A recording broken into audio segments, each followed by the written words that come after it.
Nuova era in casa Apple. Ieri si è tenuto il WWDC 2025, la conferenza sviluppatori Apple.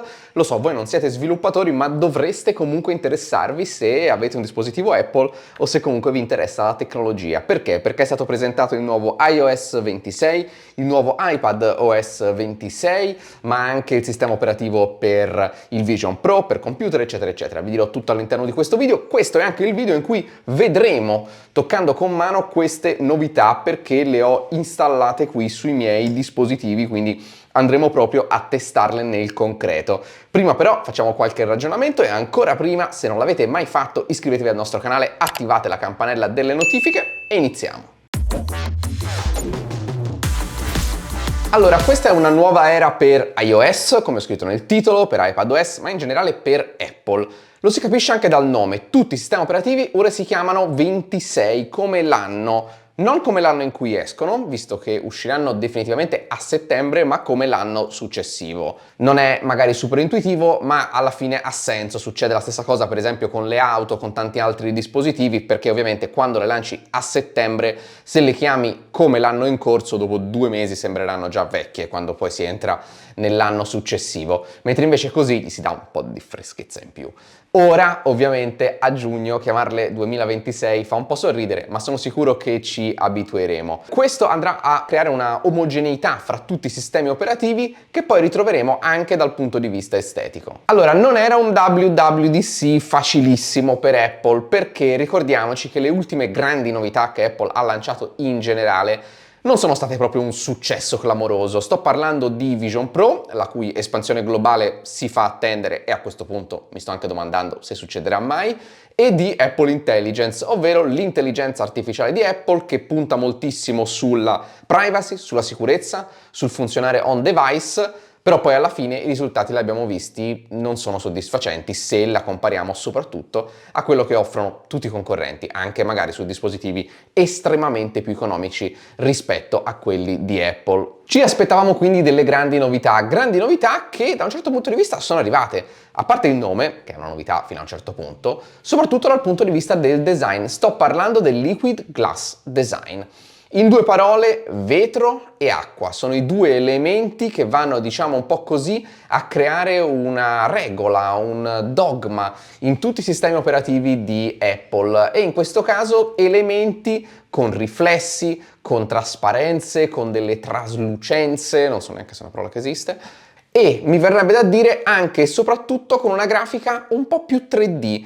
Si torna un po' a quello scheomorfismo delle versioni iniziali di iOS che ci eravamo completamente dimenticati con la rivoluzione estetica minimalista da iOS 7 in poi e si torna appunto a un qualcosa di più tattile, di più tridimensionale. Voglio essere proprio sincero, la mia opinione sarà che sono anche forse un po' influenzato dal fatto che attualmente, ad oggi, il trend non solo di Apple, ma di tutti, è il minimalismo.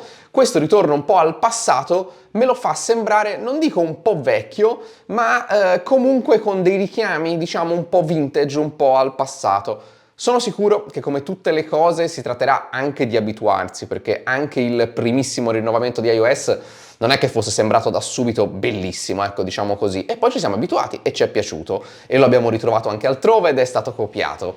Non sono sicuro che questo Liquid Glass Design verrà necessariamente ricopiato dagli altri, ma sono sicuro che sarà un notevole punto di svolta per Apple. Una considerazione curiosa: questo Liquid Glass Design non è un'idea nuova, nuovissima. L'avevamo visto per esempio su Windows Aero, che avevamo ritrovato poi su dei sistemi operativi che ormai hanno 10 anni e oltre di Microsoft, ma mi viene da pensare, e qui i più nerd drizzeranno le antenne, anche a KDE su Linux, che nelle versioni anche qui, diciamo 10 anni fa e oltre, aveva proprio quell'idea lì, quell'idea della trasparenza, del vetro. Ma perché quelle soluzioni a suo tempo non attecchirono? C'è anche una motivazione tecnica. Le trasparenze utilizzano tantissime risorse hardware, ma ritorneremo su questo punto perché vi devo far vedere qualcosa.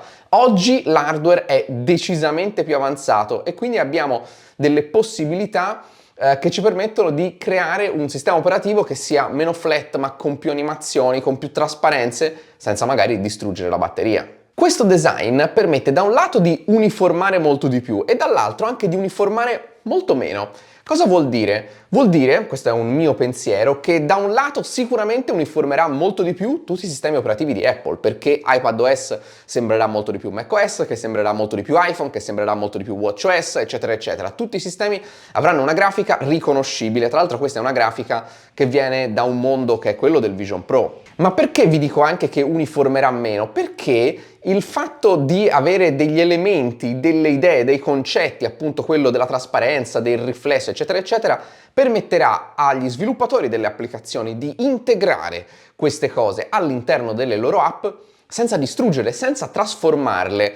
Apple infatti per esempio non sta forzando l'utilizzo di una certa palette di colori o di una certa tonalità di colori o un range di colori, di forme, eccetera, eccetera, ma sta dando degli elementi aggiuntivi, tridimensionali, su più livelli tra l'altro, che gli sviluppatori potranno utilizzare all'interno delle loro app, però senza necessariamente trasformarle completamente e far sì che sembrino tutte identiche, e questo secondo me è interessante. In più ho citato l'elemento 3D, elemento 3D appunto che si ricolloca proprio a quel mondo Vision Pro, dove avendo un paio di occhiali, diciamo così, che vi fa vedere il mondo 3D ovviamente davanti a voi e degli elementi grafici disposti in questo mondo 3D nello spazio e quindi appunto su livelli differenti, riportato su dispositivi diciamo molto più bidimensionali come questi che ho davanti a me, comunque crea delle opportunità che partono dalle icone, che hanno degli effetti un po' più 3D, ma anche all'interno delle applicazioni. Ad oggi sono tutte possibilità. Io non ho visto in questo primo contatto, poi lo vedremo insieme, delle grandissime animazioni in 3D o il grandissimo uso di questo 3D, anche se qualcosina c'è, ma sicuramente lascia molta carta bianca agli sviluppatori. Ma quindi questo Vision Pro diventa centrale nel mondo Apple, visto che tutti i dispositivi in pratica è come se andassero ad adottare il sistema estetico di Vision Pro? Beh, ni. Devo essere proprio sincero, anzi forse non ni, ma no. Perché sì, si è parlato di Vision Pro, ma non ci sono grandissime novità, non c'è stato soprattutto l'atteso annuncio della possibilità di un'espansione globale di questo dispositivo e pertanto mi sembra che sia una di quelle cose che Apple sta tenendo lì dicendovi che sì, ci stiamo lavorando, ma il bello deve ancora venire e il bello non è oggi. E proprio su questa scia parliamo dell'elefante nella stanza, parliamo di Apple Intelligence, l'intelligenza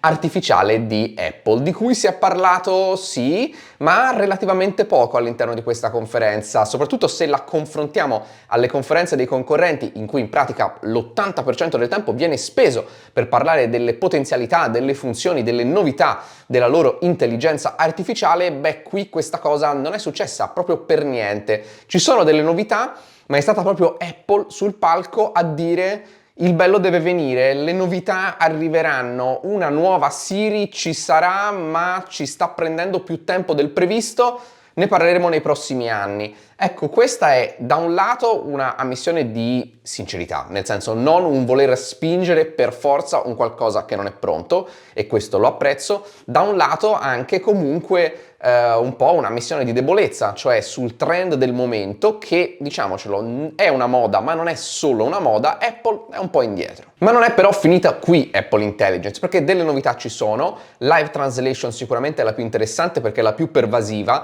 la troveremo in vari punti del sistema, permettendovi di tradurre quello che scrivete, quello che leggete in tempo reale totalmente offline. E al tempo stesso c'è stata un'espansione in nuove lingue che a noi interesserà magari poco perché l'italiano c'era già, però questa sì, a differenza del Vision Pro, che è un'espansione sempre più globale. Ma la vera novità, secondo me, di Apple Intelligence è una sorta di SDK, diciamo così, di kit per sviluppatori che potranno utilizzare l'hardware e il framework dell'intelligenza artificiale di Apple sui telefoni che hanno ovviamente questo hardware per sfruttarlo all'interno delle loro applicazioni anche offline.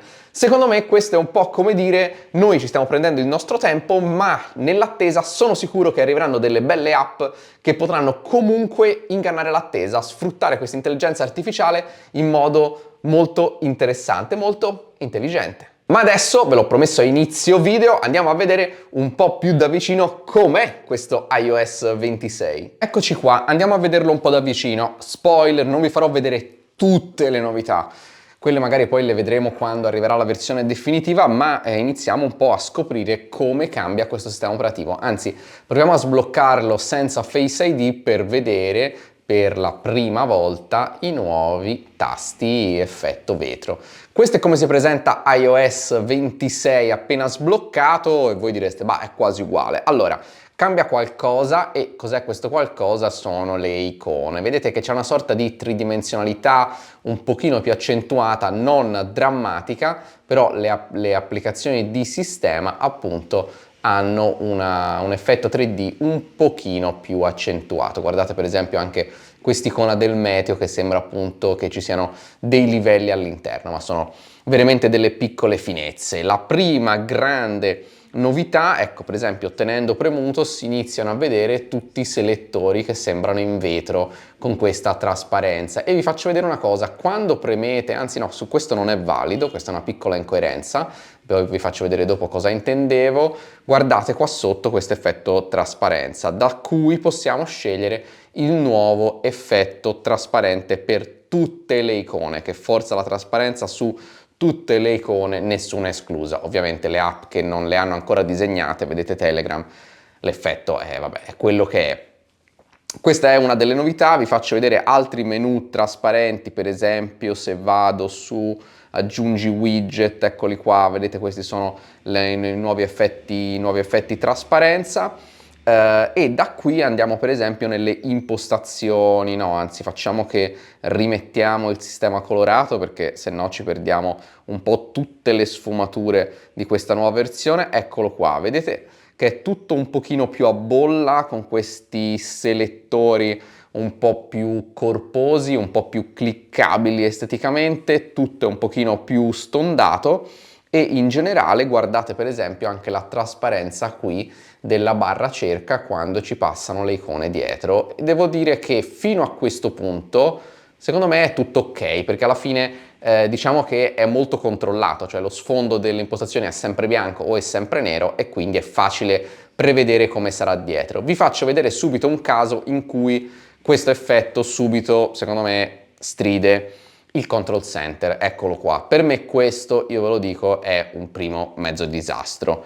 Perché? Perché guardate qua per esempio, guardate le icone delle impostazioni premute di AirDrop e del Wi-Fi che sembrano uguali a questa della registrazione schermo, che in realtà però è solo blu perché è sopra l'icona di Facebook. Troppa trasparenza, molto bello l'effetto trasparenza, guardate tutte le icone dietro come sono, ma troppo confusionario in questo contesto. E tra l'altro io ho messo uno sfondo che è praticamente uniforme, immaginatevi se mettete una vostra foto di famiglia quello che potrebbe succedere. Queste sono le altre voci, insomma una buona idea ma con punti di miglioramento. Ecco, cioè io questo non mi aspetto che sia l'aspetto finale di iOS 26, se no da questo punto di vista sarei un po' deluso. Vi faccio vedere per esempio anche qui come appaiono le notifiche effetto vetro con la relativa trasparenza. Il dialer integra 9 funzioni, molto interessante come l'autocoda chiamate, ovvero se voi chiamate un call center e quel call center vi mette in coda con una musichetta, lui capisce che è una musichetta di attesa, potete premere un tasto, la chiamata diciamo virtualmente si chiude, ma in realtà sta ancora andando avanti perché siete in coda e quando l'operatore risponde a voi risquilla il telefono e rispondete. Mi fa sorridere il fatto che l'operatore dall'altra parte dovrà aspettare qualche secondo, c'è una voce che gli spiegherà cosa succede e quindi praticamente invece che aspettare voi è l'operatore che dovrà aspettare. Aspetterà qualche secondo? Non lo so, vediamo, però l'idea è molto bella. Come anche la possibilità di far rispondere in automatico alle chiamate anonime, lui fa, grazie all'intelligenza artificiale, una trascrizione e il vostro telefono squillerà davvero soltanto nel momento in cui quella persona avrà detto perché vi vuole chiamare e voi lo vedrete sullo schermo. Vi faccio vedere la nuova applicazione fotocamera. Cosa c'è di nuovo? C'è di nuovo che dopo un istante dall'apertura in cui vedete che le impostazioni qua sotto proseguono e le potete cambiare sempre con questo effetto vetro che dopo vi farò vedere meglio anche con delle altre impostazioni che lo rendono un pochino più evidente, vedete? Guardate la scritta sui bordi che viene distorta dall'effetto vetro.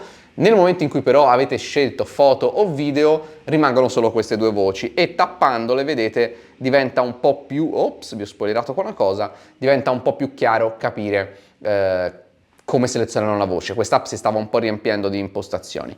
Tappando qua su questi puntini oppure semplicemente facendo uno swipe verso l'alto, guardate, ecco, altra trasparenza, le impostazioni aggiuntive. Qua giù, qua su abbiamo le impostazioni di risoluzione, interfaccia che è stata decisamente ripulita. Nuova galleria, finalmente, so che lo chiedevano in tantissimi, per davvero, non è un modo di dire, decisamente ridisegnata, e vi faccio vedere anche qui l'effetto vetro di questa bolla di selezione, così capite anche un po' cosa intendo. Vedete, guardate i bordi che si distorcono proprio come se fosse un selettore in vero vetro. Vi faccio vedere anche tappando la lente per la ricerca la nuova animazione. Guardate un po' quali sono le nuove animazioni con queste voci che saltano fuori, ma in generale il fatto che la galleria è stata ridisegnata a grande richiesta perché alle persone non piaceva, e quindi libreria, ovvero le vostre foto, le vostre video, sono separate da tutto il resto, ovvero la voce raccolte. Guardate già qui la trasparenza, con sotto la trasparenza fa, ops, ho sbagliato, però intanto ho avuto l'occasione di mostrarvi anche come appare un pop-up. Questo già un po' mi confonde, vedete, la trasparenza con già sotto un'immagine che ha un effetto blur perché in fondo già secondo me non è chiarissimo. Tornando qua vi faccio vedere una nuova implementazione, forse l'unica vera del 3D, ovvero il fatto che quando selezionate un menu a tendina come questo si espande e diventa il menu a tendina stesso. Ecco qua che ho sbagliato, mamma mia. Allora, questo quante volte vi è successo? 1 miliardo. Voi tappate e questo tasto diventa il menu contestuale, niente, non ce la posso fare, diventa il menu contestuale successivo. Questa è una bella implementazione. Purtroppo guardando la videocamera e non il telefono sbaglio un po' a premere. Vi faccio vedere anche un altro effetto, guardate quando si illuminano i tasti, vedete? Quando li selezionate perché entrate in una modalità, si illuminano come se una luce avesse pervaso quel blocchetto di vetro. Altre novità: nell'app messaggi è possibile impostare sfondi per tutti, quindi se voi impostate uno sfondo di quella chat, quello sfondo si applica anche all'altra persona, e nei gruppi si possono fare dei sondaggi. Tra l'altro con l'intelligenza artificiale vi può proporre lui di fare un sondaggio, per esempio se capisce che state organizzando una cena, vi può proporre di fare un sondaggio per decidere quando fare questa cena. La funzionalità di live translation, come vi dicevo, quindi la possibilità di avere traduzioni in tempo reale offline un po' in tutto il sistema, e una piccola chicca che so che molti ameranno: finalmente quando impostate una sveglia, ancora una volta colgo l'occasione per farvi vedere come funzionano gli effetti di luce, per esempio in un'app scura. Avete visto tra l'altro che quando l'ho selezionato questo blocchetto ha emesso una sorta di luce attorno a sé che poi vi segue.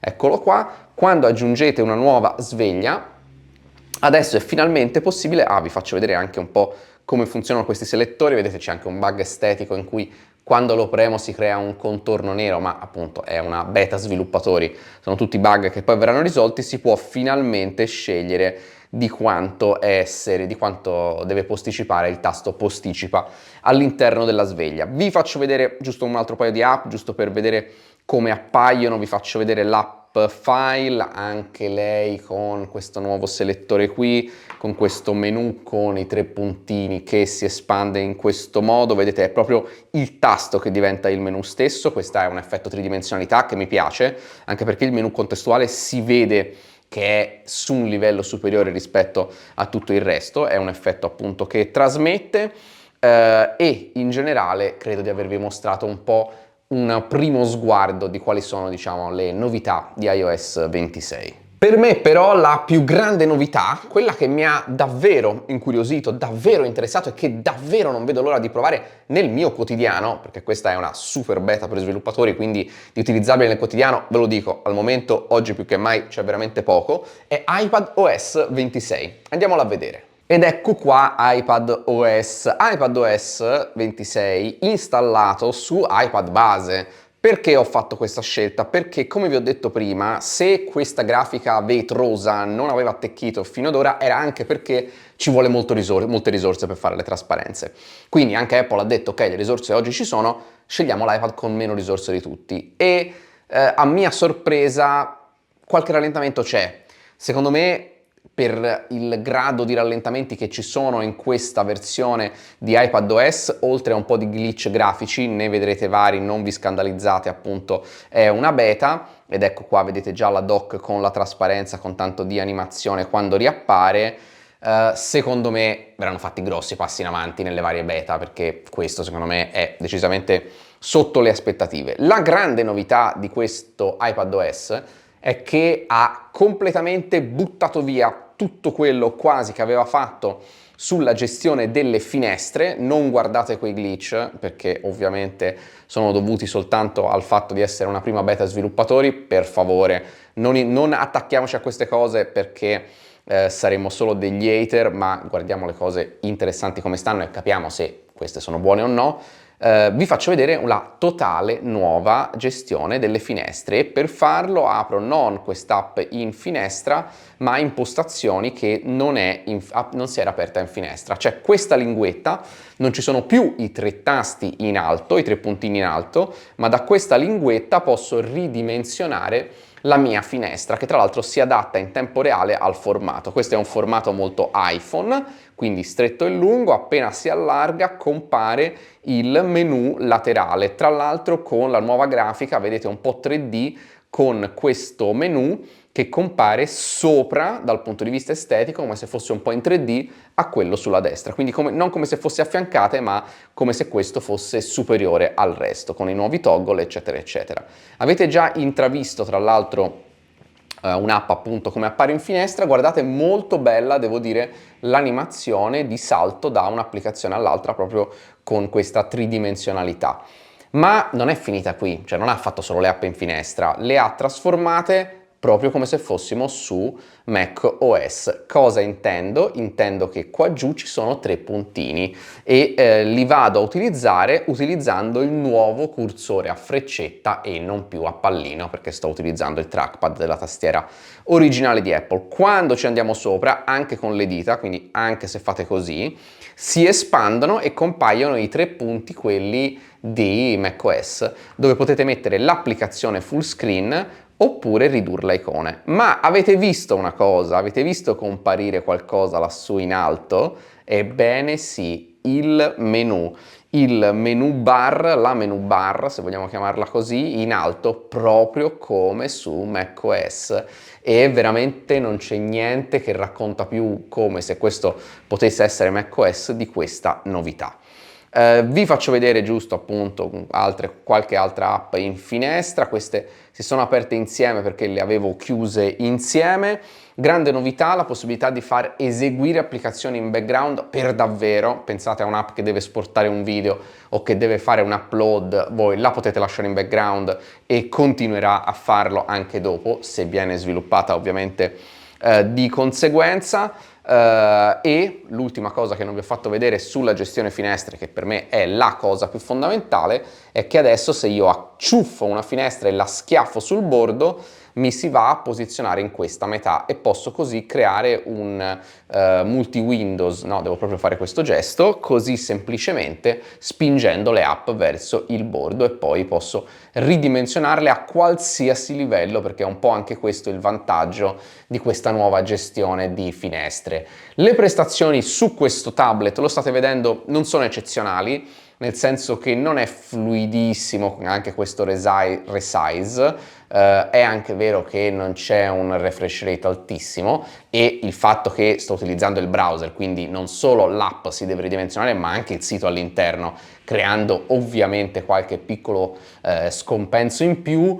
Però devo dire che se vengono fissati un po' i bug, i glitch eccetera eccetera, un po' di prestazioni in meno per me sarebbe assolutamente tollerabile su un iPad base, considerando che ora abbiamo un sistema operativo che è praticamente quasi quello desktop. Non chiamatelo macOS perché non c'è il file manager come ve lo immaginate su macOS con la gestione delle estensioni eccetera eccetera, ma un'applicazione così con tanto di menu bar quassù inizia veramente ad avere profumo di macOS. Ma non è finita qui, al WWDC si è parlato anche di watchOS, tvOS, macOS, CarPlay, cose che non tratterò in questo video, però se andate sul sito comunque trovate tutte le novità, in descrizione trovate il link con tutte le novità del WWDC. E quindi sono soddisfatto di questo WWDC? Posso dire di sì. Devo dire sono soddisfatto perché la mia più grande paura era che l'azienda si incaponisse a presentare delle novità di Apple Intelligence che non sono finite, che poi arrivano fra 10 mesi, che non arrivano, che non sono in tutte le lingue.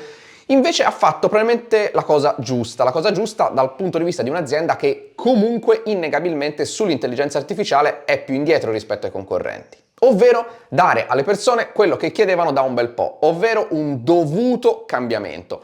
Un dovuto cambiamento che parte dall'estetica, ma che non è solo estetico, ci sono anche delle belle novità software, oltre a tutte quelle di iPadOS. Penso per esempio alle funzioni, che tra l'altro coinvolgono comunque l'intelligenza artificiale per quanto riguarda per esempio le telefonate, insomma non è diciamo, un aggiornamento puramente estetico, anche un'uniformità e comunque un'uniformità che non è solo estetica ma che è anche funzionale. Un iPadOS che sembra un po' più un macOS, che si usa quantomeno in modo simile, delle live activities che erano confinate al vostro iPhone che adesso ritrovate integrate anche su macOS, anche su CarPlay, insomma delle belle novità in attesa di quella che dovrebbe essere la vera rivoluzione. Questa è una nuova era, la rivoluzione però la stiamo ancora aspettando, quella di Vision Pro, quella di Apple Intelligence. Apple su questo appunto è un po' indietro, ma ci ha dato qualcosa di cui interessarci, con cui giocare